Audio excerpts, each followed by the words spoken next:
জ্যোতিষশাস্ত্ৰ অনুসৰি মে মাহত এটা অতি বিৰল যোগ গঠন হ'বলৈ গৈ আছে, যাক লক্ষ্মী নাৰায়ণ ৰাজযোগ বুলি কোৱা হৈছে। এই যোগ তেতিয়াহে সৃষ্টি হয় যেতিয়া প্ৰেম আকৰ্ষণৰ গ্ৰহ শুক্ৰ আৰু গ্ৰহৰ সেনাপতি গ্ৰহ বুধ একেটা ৰাশিতেই অৱস্থান কৰে। শুক্ৰ গ্ৰহ হৈছে ধন বৈভৱ সুখ শান্তিৰ কাৰক গ্ৰহ আৰু বুধ গ্ৰহ হৈছে বুদ্ধি বাণিজ্য সংযোগৰ কাৰক গ্ৰহ। নমস্কাৰ বন্ধু বান্ধৱীসকল, আপোনালোকক আমাৰ চেনেলটোলৈ স্বাগতম জনাইছো। আজিৰ এই বিশেষ ভিডিঅ'টোত আমি আলোচনা কৰিম 2026 চনত মে মাহৰ গঠিত হ'বলৈ গৈ আছে বিৰল লক্ষ্মী নাৰায়ণৰ ৰাজযোগ সময়। এই ৰাজযোগে চাৰিটা ভাগ্যশালী ৰাশিৰ জীৱনত প্ৰভাৱ পেলাব।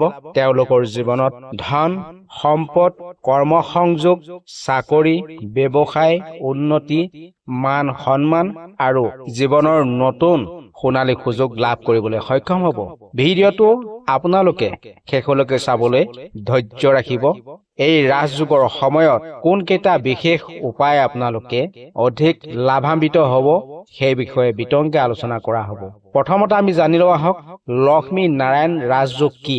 যেতিয়া বুধ গ্ৰহ আৰু শুক্ৰ গ্ৰহ শুভ স্থানত মিলিত হয় তেতিয়াই সৃষ্টি হয় লক্ষ্মী নাৰায়ণৰ ৰাজযোগ। সকলোৱে জানে বুধ গ্ৰহৰ প্ৰভাৱত মানুহৰ বুদ্ধি ব্যৱসায় যোগাযোগ এইখিনি সুস্থিৰ হৈ পৰে আৰু শুক্ৰ গ্ৰহ যাক প্ৰেমৰ আকৰ্ষণ গ্ৰহ হিচাপে গণ্য কৰা হয়, সেই গ্ৰহৰ প্ৰভাৱত ধন সুখ সৌন্দৰ্য বিলাসিতা লাভ কৰিবলৈ সক্ষম হয়।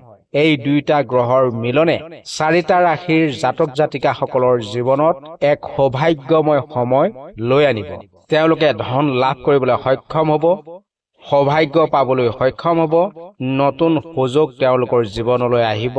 সকলোতকৈ ডাঙৰ অতি প্ৰিয় কথাটো হৈছে সমাজত মান সন্মান লাভ কৰিবলৈ সক্ষম হ'ব। লগতে প্ৰেম আৰু দাম্পত্য জীৱনত সুখ শান্তিৰ আগমন ঘটিব। মে মাহত অৰ্থাৎ এই মাহটোতেই চাৰি ৰাশি সৌভাগ্যশালী। এই চাৰিটা ৰাশিৰ প্ৰথমটো হৈছে মেষ ৰাশি। গ্ৰহৰ স্থান ভাল হোৱাৰ কাৰণে ধনৰ স্থানত বুধ গ্ৰহৰ প্ৰভাৱ ঘটিব, লাভৰ স্থানত শুক্ৰ গ্ৰহৰ প্ৰভাৱ থাকিব আৰু বৃহস্পতি গ্ৰহৰ শুভ দৃষ্টি তেওঁলোকে লাভ কৰিবলৈ সক্ষম হ'ব। মেষ ৰাশিৰ জাতক জাতিকাসকলৰ বাবে মে মাহটো এক অসাধাৰণ মাহ হিচাপে পৰিগণিত হ'বলৈ গৈ আছে। বন্ধ হৈ থকা কাম পুনৰ আৰম্ভ হ'ব তেওঁলোকৰ জীৱনৰ ক্ষেত্ৰত। ধনৰ আগমন তেওঁলোকৰ পথ খোল খাব। ব্যৱসায়ত নতুন এক শুভ পৰিৱেশ লাভ কৰিব, যাৰ ফলত যিসকলে পাৰ্টনাৰশ্বিপ ব্যৱসায় কৰি আছে তেওঁলোকৰ পাৰ্টনাৰৰ মন মিলিব, যাৰ বাবে তেওঁলোকৰ ব্যৱসায় ভালে চলিব। নতুন কাষ্টমাৰ পাবলৈ সক্ষম হ'ব, তেওঁলোকৰ ব্যৱসায় ডাঙৰ হ'ব। মেষ ৰাশিৰ উন্নতিৰ ক্ষেত্ৰত চাকৰিত পদোন্নতি লাভ কৰিবলৈ সক্ষম হ'ব। মেষ ৰাশিৰ জাতক জাতিকাসকলৰ জীৱনত নতুন অফাৰ আহিব। গাড়ী ধন সম্পত্তি তেওঁলোকৰ জীৱনলৈ যোগ ঘটিব। বাধাৰ ক্ষেত্ৰত আপোনালোক সাৱধান হ'ব লাগিব। এইখিনিতে বাধা উল্লেখ কৰি যাওঁ, অতি লৰাসাধাকে আপোনালোকে সিদ্ধান্ত নল'ব, কোনো কাম লৰাসাধাকৈ নকৰিব। লগতে আপোনালোকে খং আৰু ৰাগ নিয়ন্ত্ৰণ কৰিব লাগিব। এই দুইটা বস্তু নিয়ন্ত্ৰণ কৰিলে আপোনালোকৰ ক্ষেত্ৰত অত্যন্ত ভাল সময় দেখিবলৈ পোৱা যাব। ইয়াৰ পিছত তেওঁলোকৰ শিক্ষাৰ ক্ষেত্ৰত কম্পিটিটিভ এক্সামত তেওঁলোকৰ সফলতা লাভ কৰিব। বিদেশী বা বিদেশত তেওঁলোকে পঢ়া শুনা কৰাৰ সুযোগ লাভ কৰিবলৈ সক্ষম হ'ব। এই ৰাজযোগৰ প্ৰভাৱ মেষ ৰাশিৰ ক্ষেত্ৰত কেনেধৰণৰ ৰাজযোগ ঘটাব? নিজৰ পৰিশ্ৰমে উচ্চ স্থান লাভ কৰিবলৈ সক্ষম কৰিব, নেতৃত্বৰ সুযোগ লাভ কৰিব। অৰ্থাৎ মেষ ৰাশিৰ জাতক জাতিকাসকলে সমাজত তেওঁলোকে নেতৃত্ব লাভ কৰিবলৈ সক্ষম হ'ব। তেওঁলোকৰ মান সন্মান সামাজিক দিশত উন্নতি ঘটিব, যাৰ ফলত তেওঁলোকে সমাজৰ এজন হ'বলৈ সক্ষম হ'ব। ইয়াৰ পিছৰটো ৰাশি হৈছে বৃষ ৰাশি। বৃষ ৰাশিৰ গ্ৰহৰ স্থানৰ ক্ষেত্ৰত শুক্ৰ অতি শক্তিশালী দেখিবলৈ পোৱা গৈছে। ভাগ্যৰ স্থানত বুধ গ্ৰহৰ প্ৰভাৱ দেখিবলৈ পোৱা গৈছে। এই সময়ছোৱাত ভাগ্য তেওঁলোকৰ হঠাতে জাগ্ৰত হৈ উঠিব। যি কাম বহুদিন ধৰি থমকি আছিল সেই কামসমূহ সফলতাৰ সৈতে তেওঁলোকে লাভ কৰিবলৈ সক্ষম হ'ব।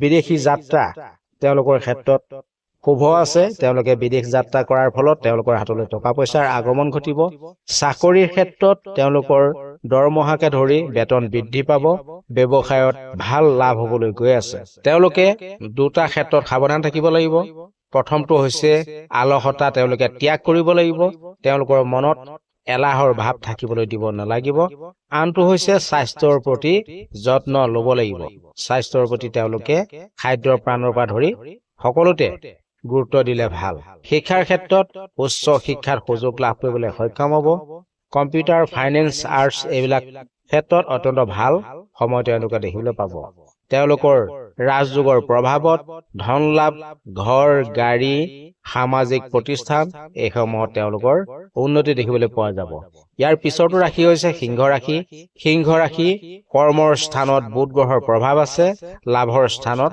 শুক্ৰ দেখিবলৈ পোৱা গৈছে যাৰ ফলত সিংহ ৰাশিৰ বাবে এই সময়ছোৱা কেৰিয়াৰ চেঞ্জৰ টাৰ্নিং পইণ্ট হিচাপে গণ্য কৰিব পৰা যায় আপোনালোকৰ কামৰ মূল্যায়ন হ'ব বছ বা আপোনালোকৰ মালিকৰ চকুত আপোনালোকে জিলিকি উঠিব যাৰ কাৰণে মান সন্মান বৃদ্ধি হ'ব লগতে আপোনালোকে উন্নত কৰ্মসংস্থাপনৰ উন্নতি লাভ কৰিব প্ৰমোচন পাবলৈ সক্ষম হ'ব গভৰ্ণমেণ্ট চেক্টৰত উন্নতি লাভ কৰিব নতুন বিজনেছত ধনৱান পাৰ্টনাৰশ্বিপ পাবলৈ সক্ষম হ'ব আপোনালোকৰ ক্ষেত্ৰতো দুটা বাধা আছে বাধাকেইটা ক্ষেত্ৰত সতৰ্ক থাকিব লাগিব অহংকাৰ ত্যাগ কৰিব লাগিব বন্ধুৰ সৈতে তৰ্ক বিতৰ্ক নকৰিব শিক্ষাৰ ক্ষেত্ৰত ইণ্টাৰভিউত আপোনালোকৰ সফলতা লাভ কৰিবলৈ সক্ষম হ'ব লিডাৰশ্বিপ চেক্টৰত সফলতা লাভ কৰিব সিংহ ৰাশি ৰাজযোগৰ প্ৰভাৱত কেনেধৰণৰ সৌভাগ্য লাভ কৰিব তেওঁলোকে পদবী পাবলৈ সক্ষম হ'ব তেওঁলোকৰ ক্ষমতা জনপ্ৰিয় হ'ব যাৰ ফলত সমাজত তেওঁলোকে প্ৰতিষ্ঠিত হ'বলৈ সক্ষম হ'ব ইয়াৰ পিছৰটো অৰ্থাৎ অন্তিমটো ৰাশি হৈছে তুলা ৰাশি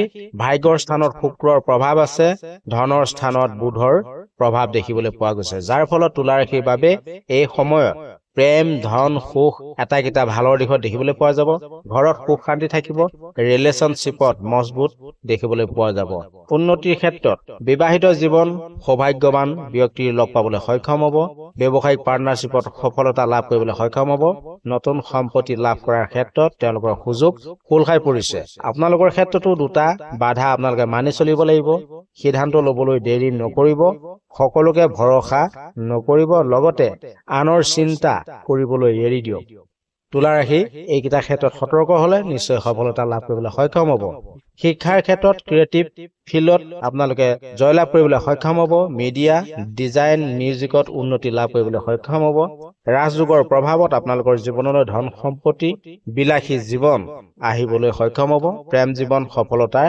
পূৰ্ণ দেখিবলৈ পোৱা যাব এই সময়খিনিত আপোনালোকে কি নিয়ম মানিলে ভাল এই সম্পৰ্কে আপোনালোকে জানি লোৱা দৰকাৰ যদি অধিক লাভ বিচাৰে তেতিয়াহলে প্ৰতি শুকুৰবাৰে মা লক্ষ্মীৰ পূজা কৰক বুধবাৰে সেউজীয়া বস্তু আপোনালোকে দান কৰক ওম নমো নাৰায়ণ 108 বাৰ প্ৰত্যেক দিনে জপ কৰিবলৈ চেষ্টা কৰক গৰু খাদ্য বস্তু দিবলৈ চেষ্টা কৰক দুখীয়া মানুহক আপোনালোকে খাদ্য দিবলৈ বা সহায় কৰিবলৈ চেষ্টা কৰক মিছা কথা নকব এইটোৰ পৰা সাৱধান থাকিব আপোনালোকৰ ক্ষেত্ৰত সতৰ্কতাপূৰ্ণ কেইটামান কথা আছে এই ৰাজযোগৰ সময়ছোৱাত আপোনালোকে অহংকাৰ নকৰিব অন্যায় নকৰিব আনক ক্ষতি নকৰিব টকা পইচা অপচয় নকৰিব ভুল বন্ধুত্বৰ পৰা আঁতৰি থাকিবলৈ চেষ্টা কৰিব প্ৰিয় বন্ধুসকল মেঘ বিষ সিংহ আৰু তুলা ৰাশিৰ জীৱনত সোণালী সময় আৰম্ভ হৈ পৰিছে 2024 চনৰ এই মাহটো তেওঁলোকৰ ক্ষেত্ৰত অতি শুভ যদি সঠিক পৰিশ্ৰম